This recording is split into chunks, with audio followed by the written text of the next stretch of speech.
శ్రీ వేమూరి ఆనంద సూరి గారు చంద్రబాబు నాయుడు గారు నన్ను పిలుస్తున్నారు, నేను వెళ్ళిపోతానని చెప్పుకుంటూ అందరినీ కూడా ఒకసారి వాళ్ళ ఇంట్లో ఒక లంచ్ డిన్నర్ పార్టీ ఇచ్చేసేసి సడన్గా మనందరినీ కూడా ఒక నావ ఎక్కించేసి సముద్రంలో వదిలేసేసి ఒక తోపు పోసి ఆయన వెళ్ళి విజయవాడలో కూర్చున్నారు.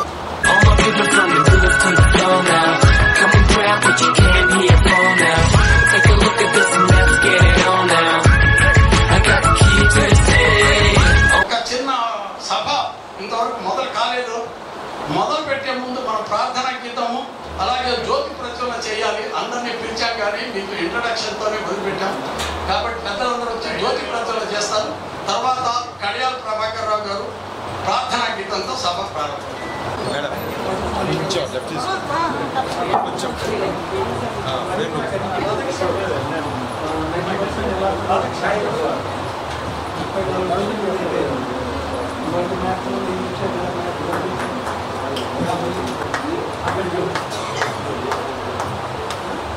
సమాఖ్య ఆధ్వర్యంలో సమాఖ్య తరఫున ఇప్పటి వరకు వివిధ జోన్స్లో, వివిధ ప్రాంతాలలో, వివిధ ఏరియాల్లో వివాహ పరిచయ వేదికలని బ్రాహ్మణ సేవా సంఘ సమాఖ్య తరఫున 23వ వివాహ పరిచయ వేదికని మనం అందరం కూడా కండక్ట్ చేసుకున్నాం. దాంట్లో కూడా నేను పార్టిసిపేట్ చేశాను.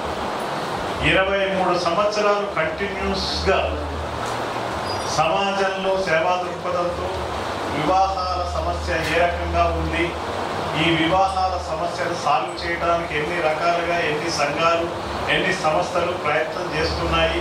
దీన్ని మనము మన యొక్క బ్రాహ్మణులుగా మన సాంప్రదాయాన్ని, అలాగే హిందువులుగా మన సాంప్రదాయాన్ని మనం పెంపొందించుకోవటానికి భారతదేశంలో వివాహ వ్యవస్థ చాలా పటిష్టంగా ఉండాలనే దాంట్లో ముఖ్యంగా మనం బ్రాహ్మణులుగా మనం ఆలోచన చేస్తాం.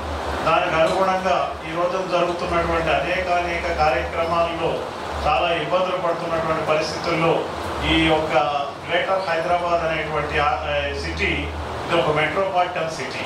ఈ మెట్రోపాలిటన్ సిటీలో ఉత్తరాంధ్ర నుంచి, మధ్య ఆంధ్ర నుంచి, కుప్పం దగ్గర నుంచి, అలాగే దక్షిణ తెలంగాణ, ఉత్తర తెలంగాణ ఇలాగ అనేక ప్రాంతాల నుంచి వచ్చి, ఇతర రాష్ట్రాల నుంచి వచ్చి ఇక్కడ కార్తీక వన సమారాధన పెట్టినప్పుడు 10 నుంచి 12 వేల మందికి తక్కువ కాకుండా సాయంత్రం 5 గంటల వరకు కూడా భోజనాలు చేస్తున్నటువంటి విషయాన్ని సందర్భంగా గౌరవంగా సగౌరవంగా బ్రాహ్మణ సేవా తెలియజేస్తాను. ఆ రోజున తమిళనాడు తాంబ్రాస్ అంటారు, తమిళనాడు బ్రాహ్మిన్స్. ఆ అసోసియేషన్ అధ్యక్షుడు నుంగం రామన్ అనేటువంటి ఆయన కూడా రావటం జరిగింది.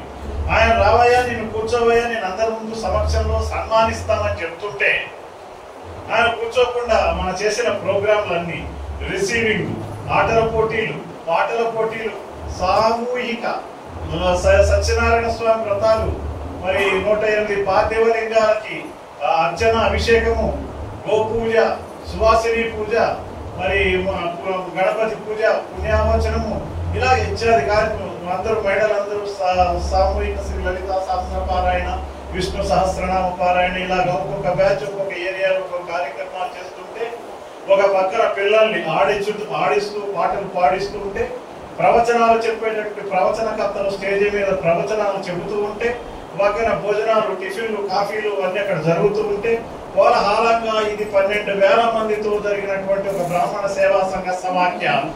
ఆనాడు మేము ఆర్గనైజేషన్ నడిపామంటే, ఉదయం బయలుదేరామంటే ఈ సంస్థ మన కమ్యూనిటీ బాగుపడాలనే సదుద్దేశంతో జేబుల్లో డబ్బులు ఖర్చు పెట్టుకుని అన్ని డబ్బులు ఇళ్లలో, ఇంట్లో వాడు ఇవన్నీ ఎక్కడ పోతున్నా, ఏం చేస్తున్నావు అని ఆయన పెళ్ళం ఆయన్ని, నా పెళ్ళం నాయన్ని అడుగుతుంటే కూడా సమాధానం చెప్పలేనటువంటి పరిస్థితులు. అంటే ఇద్దరమే కాదు, వేదిక మీద ఉన్న వాళ్ళందరూ కూడా వాళ్ళ భార్యలకు సమాధానం చెప్పుకోలేనటువంటి పరిస్థితుల్లో ఈ ఆర్గనైజేషన్ ని ఉన్నత స్థితికి చేరుకునేలా చేశాం.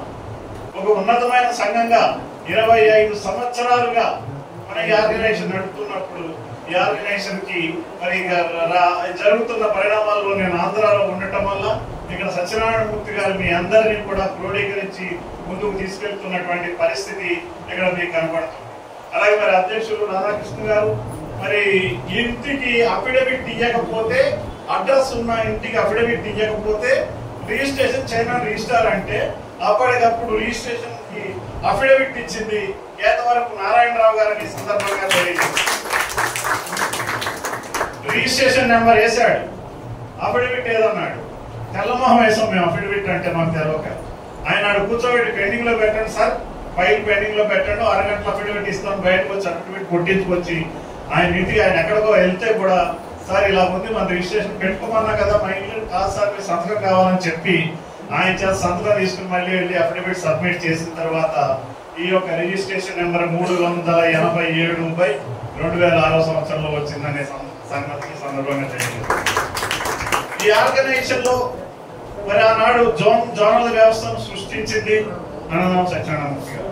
అన్ని జోన్లు యాక్టివ్ గా పనిచేసి అన్ని జోన్లు 30 లక్షలు, 50 లక్షలు, 40 లక్షల రూపాయలు తీసుకొచ్చి ఆర్గనైజేషన్ లో పెట్టింది అన్నదానం సత్యనారాయణమూర్తి గారు. గడ్డివాము దగ్గర కుక్క అంటే ఎవరు? ఆనంద సూర్య అన్నదానం సత్యనారాయణమూర్తి. అది ఎవరో చెప్పలేడు కదా, కుక్క గడ్డి అన్నాడు. సార్ మీరే బాధపడద్దు, విశ్వాసంతో బ్రాహ్మణ సమాజానికి విశ్వాసంతో పనిచేసామనే మాట చెప్పడానికి నేను చెప్తున్నాను తప్పితే మరొకటి ఉద్దేశం కాదు. ఆ ఉద్దేశంతో కుక్క గడ్డి తినదు, ఎవరిని తినదు. అది తట్టుకోలేనటువంటి కొంతమంది ఆర్గనైజేషన్ ని సొంత జేబు సంస్థగా వాడుకుంటున్నటువంటి వాళ్ళకి నేను హెచ్చరిక చేస్తాను. అక్కడ ఉన్న మనసింతా ఇక్కడే ఉన్నందుకు చెప్పవలసిన బాధ్యత నా మీద ఉంది కాబట్టి చెప్తున్నాను. కానీ మనసంతా ఇప్పుడు నాది అక్కడే ఉంది. ఇవాళ రేపు నేను మళ్ళీ ఏదో పొజిషన్ ఇవ్వబోతున్నాను మా చంద్రబాబు నాయుడు గారు, బ్రాహ్మణులకు మళ్ళీ సేవ చేసేటువంటి అవకాశం కూడా నాకు రాబోతుంది అని ఈ సందర్భంగా తెలియజేస్తూ, మరి అట్లాగే యువ నాయకుడు వచ్చారు ముషీరాబాద్ నియోజకవర్గం. నేను ఒకప్పుడు ముషీరాబాద్ నియోజకవర్గం నుంచి ఇండిపెండెంట్ గా శాసనసభ్యుడిగా పోటీ చేశాను. అటువంటి ముషీరాబాద్ నాయకుడిని కూడా శ్రీరామూర్తి గారిని కూడా ఈ ప్రాంతం నుంచి మీరందరూ కూడా ఎంకరేజ్ చేయండి. మీరే కార్యక్రమాలు అన్ని కార్యక్రమాల్లో మేము టైంని బట్టి పార్టిసిపేట్ చేస్తాము. మీకు పూర్తి సహాయ సహకారాలు ఉంటాయి. ఆర్గనైజేషన్ ఒకే నాయకుడు, ఒకే జెండా, ఒకే ఎజెండాతో పనిచేయండి. అలా ఎస్వి శర్మ గారు ఉప్పల్ని మరి గదగదలు ఆడిస్తూ బ్రాహ్మణ సేవా సంఘ సమాఖ్యను ఉర్రుతో లభిస్తున్నటువంటి నాయకుడు. అటు పెద్దవాళ్ళకి చిన్నవాళ్ళకి మధ్యలో వారధిగా ఉంటూ ఎవరు ఏం చేసినా కూడా మీది తప్పు అయితే తప్పు, రైట్ అయితే రైట్ అని నిలదీసి చెప్పగలిగినటువంటి పెద్దలు శ్రీ ఎస్వి శర్మ గారు కూడా మనం ముందుండటం మనందరి గర్వకారణం. అట్లాగే మేడం గారు జయా వెంకటేష్ గారు ఈ కార్యక్రమాలన్నింటినీ ఎప్పుడు రాజేశ్వరరావు గారిని, ఎప్పుడు నారాయణరావు గారిని, ఎప్పుడు రాధాకృష్ణ గారితో మాట్లాడినా సార్ నేను హైదరాబాద్కి వచ్చాను, ఎక్కడ ఉన్నారు, ఎక్కడ కలుస్తారంటే మేము జయా వెంకటేష్ గారి ఇంట్లో ఉన్నాం. ఈ కార్యక్రమాలన్నింటినీ ఆవిడ ఒక్కరు చేయలేకపోతున్నారు. ఇవన్నీ స్క్రూటీ చేస్తున్నాం, క్యాబ్ బ్యారేజ్ చేస్తున్నాం, అన్ని రకాలైన కార్యక్రమాలు చేస్తూ ఫైనల్ లిస్ట్ ప్రిపేర్ చేస్తున్నాం. ఇవాళే మన ప్రభాకర్ గారికి ప్రింటింగ్ ఇవ్వడానికి వెళ్తున్నాం. కానీ ఇవన్నీ రకాలుగా కూడా ప్రతి విషయాన్ని కూడా వారు నాకు చెప్పేవారు. అటువంటి జయా వెంకటేష్ గారిని ప్రత్యేకంగా నేను అభినందిస్తాను.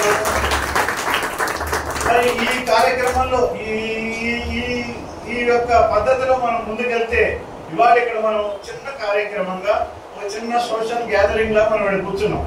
మనం మన సోషల్ మీడియాను బాగా ఉపయోగించి గ్రేటర్ హైదరాబాద్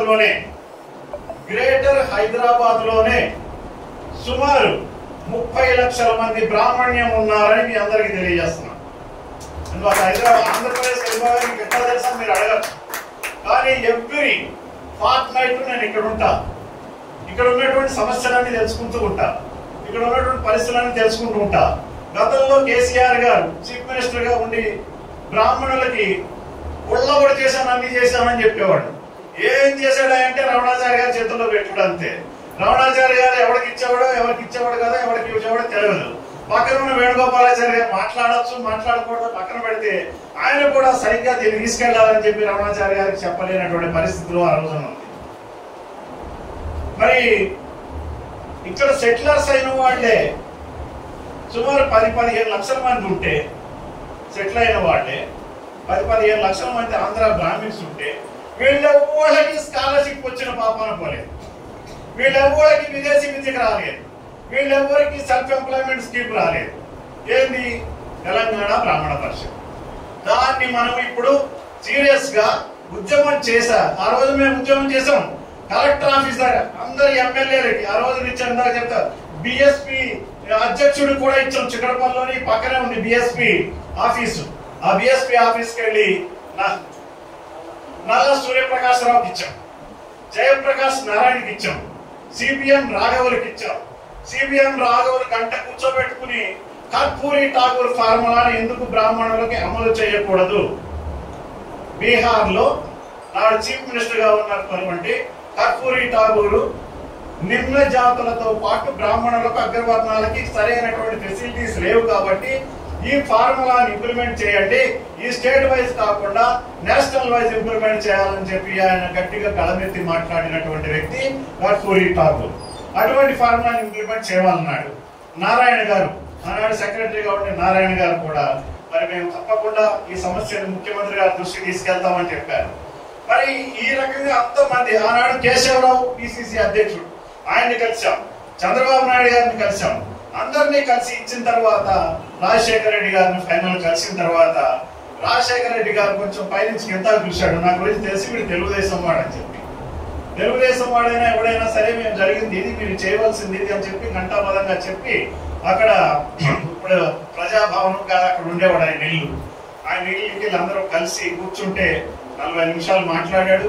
40 నిమిషాలు మాట్లాడి ఖచ్చితంగా నేను అమలు చేస్తాడు. ఆ ప్రూఫ్స్ అని వెంటనే సత్యానంద్ గారు ఫైల్ ఓపెన్ చేసి అందరూ అధ్యక్షులు ఒప్పుకున్నారా, నువ్వే ఒప్పుకోవాలి ముఖ్యమంత్రిగా అని చెప్తే వెంటనే ఫీజు రంబస్ జీవోని 24 hours లో ఇచ్చినటువంటి విషయాన్ని తెలియజేస్తున్నాం. అది మన కోరిక మీద, మన డిమాండ్ మీద మనం కోరటం వల్ల నాడు Rajasekhara Reddy fee reimbursement demand ఇచ్చాడు. దాన్ని చూసి వేరే వాళ్ళు, వేరే ఆర్గనైజేషన్స్, ఐ మీన్ కృష్ణయ్య ఇంకా ఇతరులు వీళ్ళందరూ కూడా మేము కోరబట్టించాడు మేము చెప్పుకున్నారు. ప్రచారం వాళ్ళకి ఎక్కువ వచ్చింది, మనం ప్రచారం చేసుకోలేకపోయాం. ఇది మన దౌర్భాగ్యం. మనం చేసిన మంచి పనిని ప్రచారం చేసుకోలేకపోవటం మన దౌర్భాగ్యం. మనలో ఎవడన్నా ముందుకెళ్తుంటే కాళ్ళు పెట్టి లాగటం రెండో దౌర్భాగ్యం. ఇటువంటి కార్యక్రమాల వల్ల మనం చేరుకోవాల్సిన స్థితికి చేరుకోలేనటువంటి పరిస్థితుల్లో ఉన్నాం. కాబట్టి రాబోయేటటువంటి రోజుల్లో మీ అందరికీ పాదాభివందనం చేస్తూ నేను కోరుతున్నా. చాలా మంది యువకుల్ని దీంట్లో చేర్చండి, యువకులను ముందుకు తీసుకెళ్ళండి. తల్లిదండ్రులు కూడా మరి ఇందాక ఏదైతే వివాహ పరిచయ వేదికలో మాట్లాడుకుంటున్నట్టుగా లవ్ జిహాద్ సైడ్ వెళ్లకుండా మన యువకుల్ని యువతుల్ని కూడా ముందుకు నడిపించి సమాజం ఏడల, సనాతన ధర్మం ఏడల, హిందూ ధర్మం ఏడల, బ్రాహ్మణ సంక్షేమం ఏడల, బ్రాహ్మణ సంరక్షణ ఏడల, బ్రాహ్మణ జాతి గౌరవ మర్యాదలు కాపాడబడే విధంగా మన ఇంట్లో మన పిల్లలకి మనం సూచనలు చెప్పవలసినటువంటి అవసరం ఉందని సందర్భంగా తెలియజేస్తూ ఇంకా మీరందరూ మాట్లాడాలి. నేను సమయం సందర్భం కాకుండా చాలా ఎక్కువగా మాట్లాడుంటే నన్ను క్షమించమని మరొకసారి కోరుతూ జై బోలో భారత్ మాతా కీ, జై బోలో భారత్ మాతా కీ, జై బోలో భారత్ మాతా కీ. జై బ్రాహ్మణ్, జై జై బ్రాహ్మణ్, జై బ్రాహ్మణ్, జై బ్రాహ్మణ. మీరు అసలు ఎవరికి వినపట్లేదు. ఇప్పుడు రేవంత్ రెడ్డితో మీరు పోరాటం చేయాలా? రేపు ముఖ్యమంత్రి రేవంత్ రెడ్డి గారు, ఆయన ముఖ్యమంత్రి, ఆయన పోరాడి వచ్చి ముఖ్యమంత్రి అయ్యాడు. ఇప్పుడు ఆయనతో మనం పోరాడకపోతే ఈ బ్రాహ్మణ పరిషత్కు సరైన నిధులు రావు, సరైన చైర్మన్ రాడు, సరైన కమిటీ రాదు. కాబట్టి రేవంత్ రెడ్డి కనపడేలాగా జై బ్రాహ్మణ, జై బ్రాహ్మణ, జై బ్రాహ్మణ. పరశులు వశిష్ఠులు, వరుస మారితే పరశురాములం. జై పరశురాం, జై జై పరశురాం, జై పరశురాం, జై పరశురాం, జై పరశురాం. జై బోలో గాయత్రి మాత కీ, జై హింద్.